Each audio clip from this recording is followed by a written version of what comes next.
Beyond the newsroom, where untold story is revealed. BTN Media Beyond the newsroom gwe mkutu semakoto kwoli njagala okubabuuza kono balamusako mu bitundu by'eggwanga Uganda ebyenjawulo gye muli era gye muwangalira nseddeni abaweereza His Excellency Robert Kyagulanyi Ssentamuusi birungi yablokingiddwa olunaku olwaleero era wetwogerera alemereddwa okubeera nga aba bamulemesezza okuyingira ekibuga Fort Portal abasirikale bamusazeeko ne bamwetooloola era wenjogerera binene embeera eriyo ekyamazima amatuufu tewoomesa nakabululu mbireeta nabyo Mathias Mulumba Walukaga Ebuvanjuba nebugwanjuba ewaka wasigalawo ewasinga Beyond the newsroom gwe mukutu ogukuleetera ekyo ekisinga katiranga naffe ng'oyita ku noti 774 ne noti 744 na bino bikulu tetulanga bafere tetulanga basawo ba kinnansi n'abagwa mu koowa eryo mwebale kutuwagira. Thank you. Mathias Mulumba Walukaga babano basoze Kooti enkulu oluvanyuma lw'okubeera nga asazibwamu olunaku olwaleero ate bukeredde ku makyanga akakiiko k'ebyokulonda akakolebwa omulamuzi Justice Simon Byabakama kamaze okubeera nga ate kadi kasobola okuba nga kasazaamu ate okunominatingibwa oba kyetuyinza okuyita excuse me nga basazaamu ate munnange nominations oba nabeera denominated era wetwogerera kaakano Mathias Mulumba Walukaga kwoteeka balooya be okuli Kanzo Elias Luyimbazi Nalukoola bavuddeyo ne boogera ebigambo bibadde biwanvu kuno nno kwoteeka ebya musajja mukulu amanyikiddwa nga General Shando ono ye eyafuna certificate ez'amagye munnange bagambye nti ezo nno zituukiridde butereevu okubanga yeesimbawo era ne bagobaho okuwabira kwa musajja mukulu Ssekikubo Theodore zeddeni abatuusaako ensonga nga bwe zitambula ojagala okusana obwombeefu obw'ekika ekyagulu video gimpere like bw'ogiwa like ojja kudduka emisinde mingi etuuke kulisa kino mwasobola okubeera nga ate yagiraba awo nno bw'oba omaliriza ojja ba onkoledde ekisingira ddala okuba ekyomuwendo ku The Exclusive tulimu obeera nga tusitreaminga live era ebyo byonna bye nkutegeezezza mbirabyawo ku The Exclusive wansi mu comment section nkuteereddewo link gitappingemu ekutwale butereevu ku The Exclusive tukyale live n'ensonga z'omukulembeze Robert Kyagulanyi Ssentamu mitembo bana batata njagala kubeerawo wano nga ntunuulira akatambi ako kekuteereddaawo olaba omusirikale oyo engeri gy'alinnyeerinnyeemu omuvubuka ono ne batuuka n'okumusamba ensingo ne bamulinnya ku mutwe ne balinnya ne mu nsingo ebikolwa nga bino eby'ekitujju poliisi bye mutuusa ku bannansi munaabikomya ddi era bino ebikolwa musuubira kubeera nga mmwe mu bikomya luddawa kaakati njagala nkuwe ku bigambo bino buuliriza. Mature age certificate expires after 2 years if the candidate has not used it to enroll for further studies. Otherwise, the certificate remains valid. Anybody who knows English can clearly see this is very, very clear. The university itself, which gave the document, is saying that this document is valid as long as a person enrolls, goes for further studies. The Honorable Walukaga submitted a letter to the Electoral Commission from St. Lawrence University, where he is pursuing his studies and right now he's in the 3rd year. Is Byabakama trying to tell us that someone is at university without completing senior 6? The university itself, St. Lawrence, clearly wrote indicating that he is in 3rd year pursuing his academic studies at that particular university. Therefore, and these are the guidelines of the Electoral Commission, they themselves clearly indicate, the guidelines of the Electoral Commission, that once a person submits this certificate from the National Council for Education, it is enough to certify that the person has a minimum academic qualification.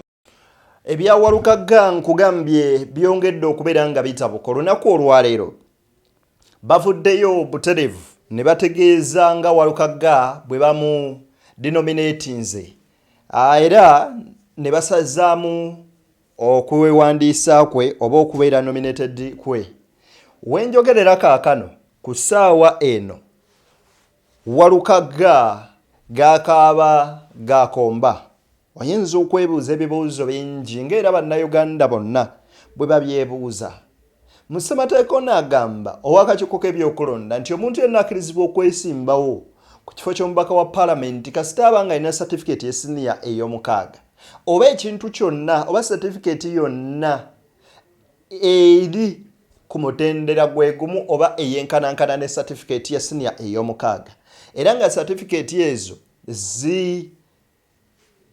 zakkirizibwa ekitongole ekyebyensoma eya waggulu oba kye tuyinza okuyita Council for Higher Education.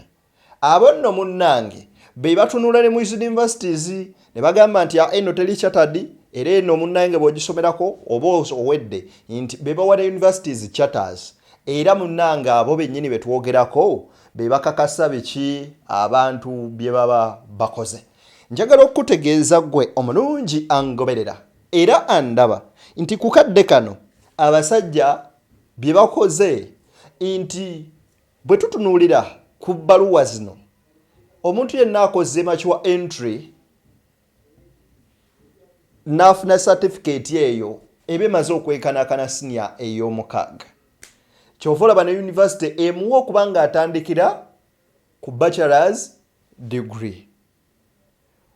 Wabula omuntu ono bw'abanga kigamba nga bo bagamba nti yali expired era ku university asomayo atya bw'okutuuka ku nnaku ze bamunominatingiddemu kano ka certificate akakuweebwa Council for Higher Education okulaga nti wasoma ensoma eno ey'ekikulu nti baba bakasazizzaamu oba kaba kageetiza expired mulimu akawaayiro akagamba ebeera expired oba eggwako oluvannyuma lw'emyaka 2 singa omuntu oyo aba alemereddwa okweyongerayo ekitali kituufu nti Walukaga yayeeyongerayo.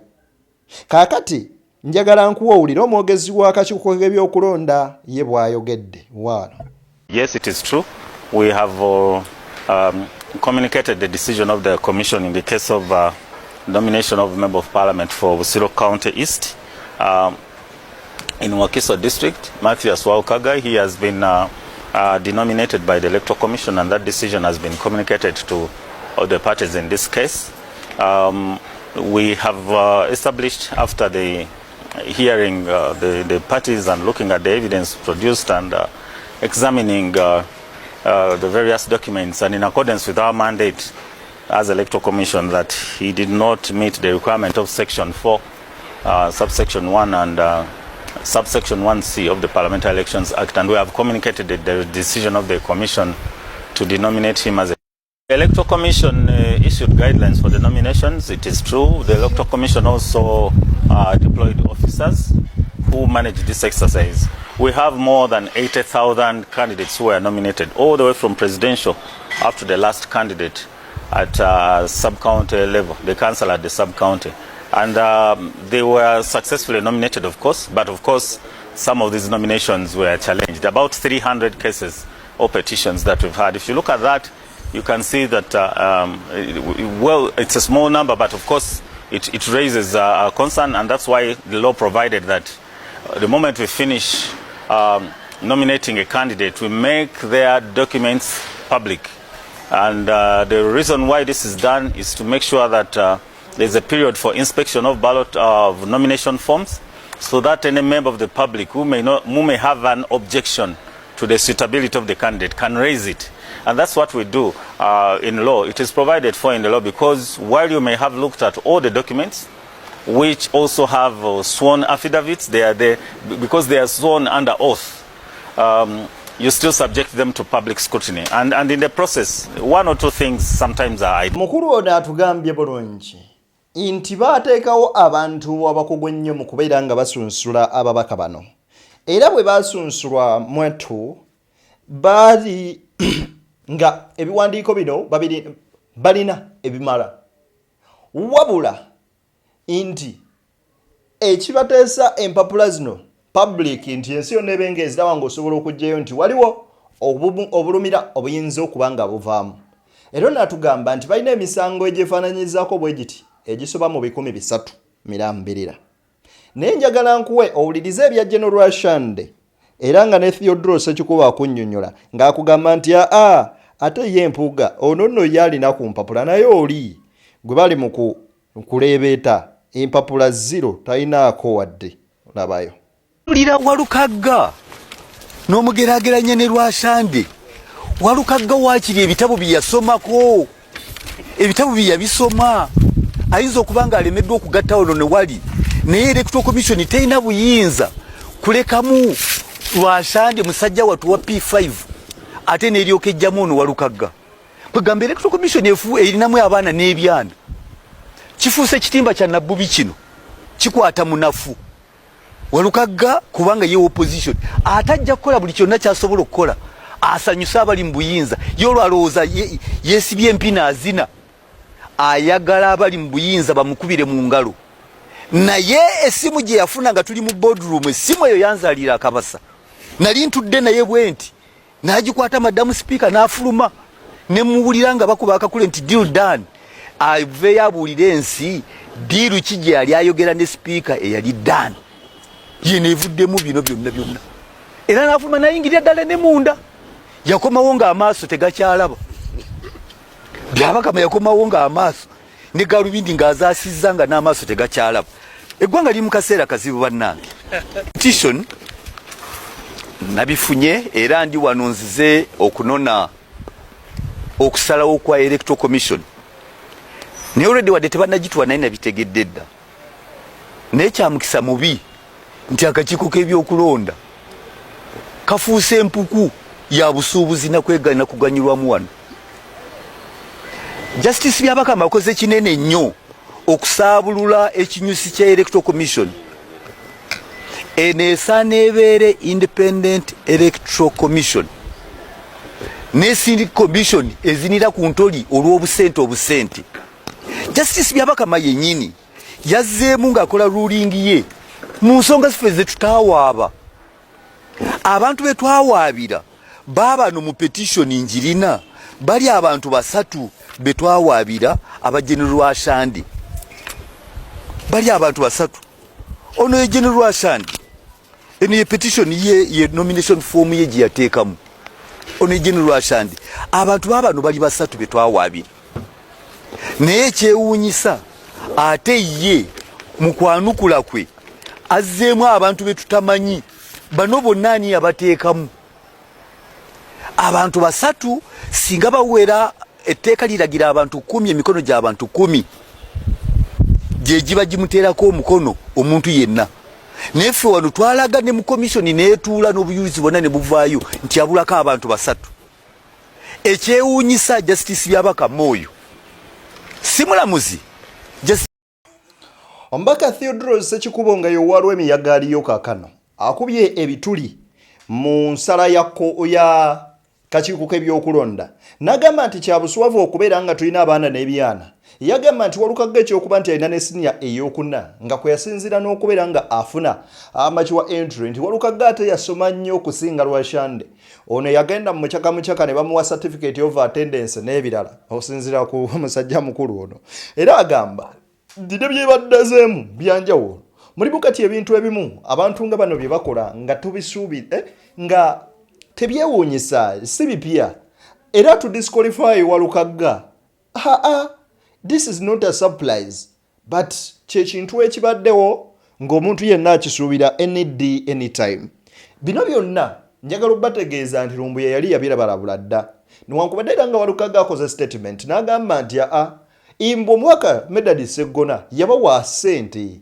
era mpitirivu nnyo navaayo ko ne bagamba nti waliwoko ife etambula nti omusajja ssente zaayiye mu kantu kano omusango guno mpitirivu nnyo nnyini ddala abamu ku mmwe ne muwoza mbuyo propaganda njagala owuliriza ebigambo bya Lumbuye bino wulira na bino akatambi kano mukasale mukawe president mukawe ne Walukaga kansome message nga bwe yazze saakala gikwatamu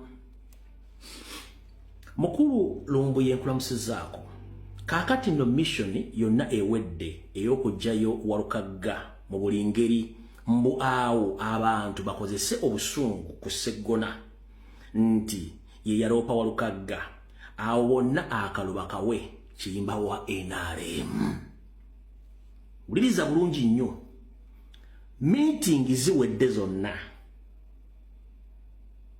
wulira mbu meeting zonna ziwedde mission eyokuwanduukula Mathias Walukaga emaze okukkirizibwako mbu awo abatuuze b'omu Busiro East bafune obusungu nga tebalina option yokka okujjako akalulu okawa owa NRM Kiyimba.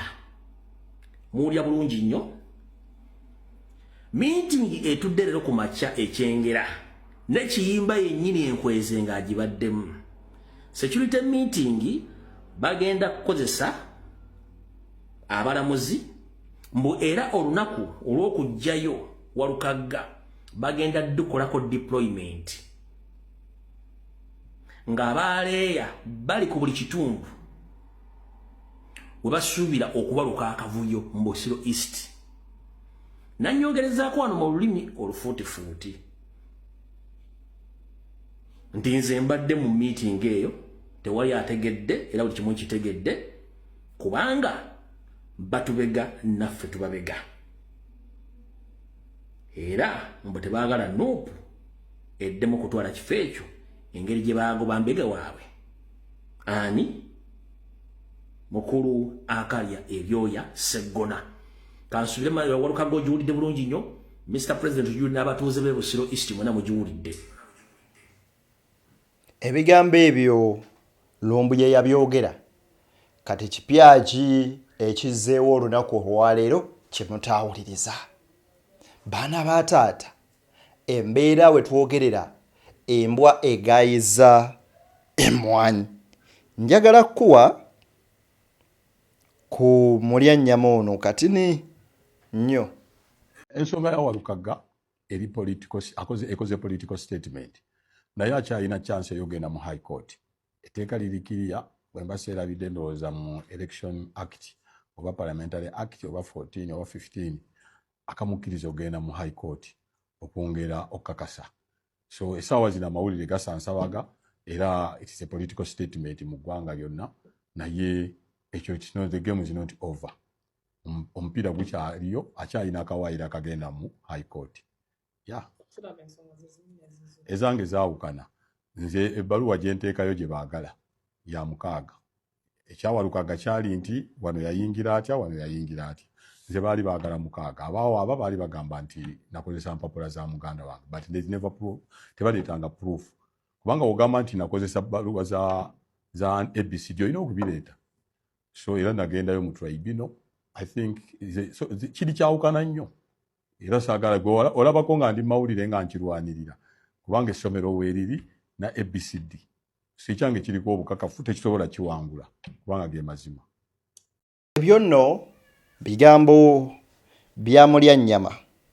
Katuwulireko ko ebigambo from the horse's mouth. Mathias Walukaga.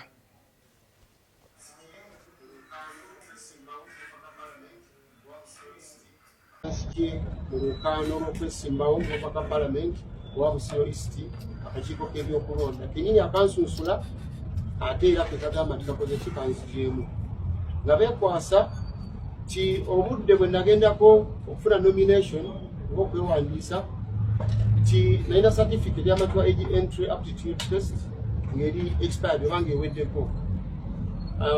University twaliisenga maama w'omwana the issuing authority eyazaala omwana University Uganda enasomera ne bawandikira ne bagamba nti ono tukiwa ekiwandiiko ekyo emyaka 2 singa omuntu aba takyeyambisizza kweyongerayo kusoma bisomo birala university n'ebirala kibeera expired ne kasita akikozesa neyeyongerayo kisigala kiri valid ekikyakola.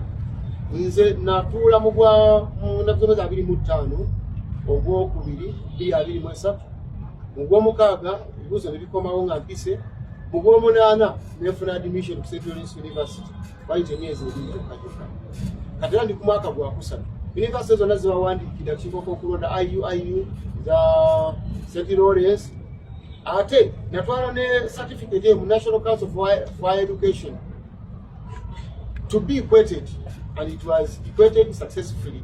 Nebeera nga empa equivalence eya senior 6 kuwonaleko lwa Shande bwe bagitunuddeko bagambye makyazo omuntu azze nayo nga eri authentic tewaliiwo kye tuyinza kuddamu eyo ebbaluwa esembayo kyokka ate ku Walukaga wakati w'okuba n'omwana n'ogwana weewano we tuli Jumanyi Kyagulanyi bagamba nti bagenda kubanga babalabisa kaakati kusaawa labisa UNEB essaawa ey'okulabisa akakiiko k'ebyokulonda n'okubaanika kubanga bwe kiba nti UNEB ya equate nga bino ebintu. By the way, sina UNEB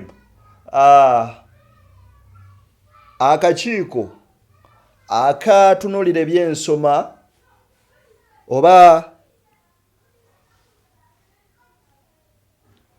akakiiko akatwala oba bode etwala amasomo ku mutendera ogwa waggulu bo bagamba nti eno bwe tugigeraageranyaamu empapula zino eziri zezitowa kyekimu ne siniya ey'omukaaga gwe n'ovaayo n'ogamba nedda muba mukontanye era nga tetumanyi ani mutuufu kwe mukolera.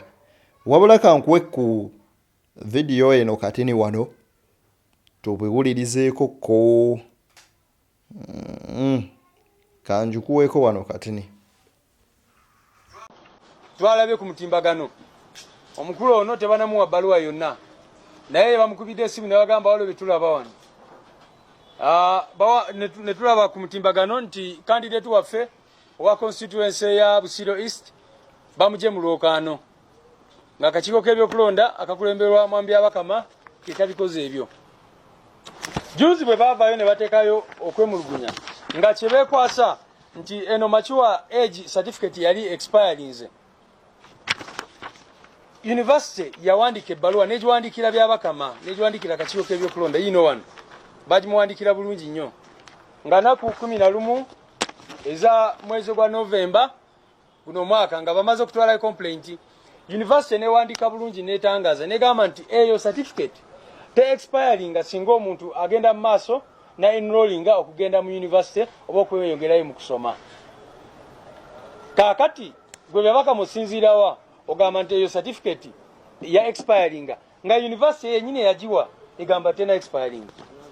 Kikyo botegeeza kubanga university eyawa certificate eyo yino wano yo kenyini yazvayo negamba netangaza bulungi ate nekirala university negamba nti omuntu bwe yeyongerayo bwe enrolling for further studies ebeera ngeri valid.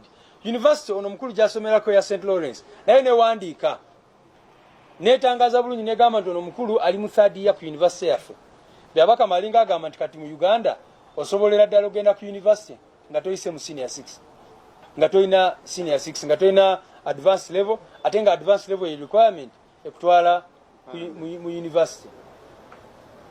Byabaka makyatugamba kati mu bbaluwa ze ebitategerekeka byebagezaako okukola. Oyo ye by'Abakama buli kimu kisoboka mu Uganda era kiyinza okukolebwa.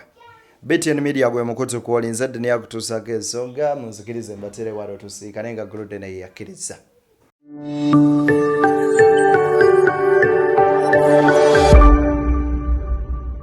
Beyond the newsroom, where untold story is revealed.